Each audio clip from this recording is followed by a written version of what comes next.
Hi everyone, welcome back. In today's tutorial, I'll show you how to turn an image into a video.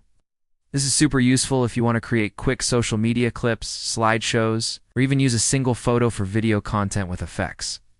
First, choose the tool or app you're comfortable with.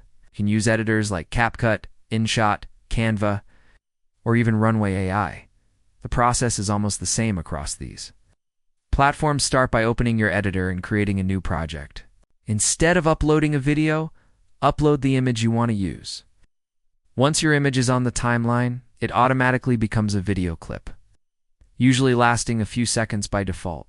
From here, you can make it more dynamic. Extend the duration of content. The image by dragging it on the timeline to the length you want, then add music, transitions, text, or overlays to give it more life. If you want movement, apply the Ken Burns effect or pan and zoom animations.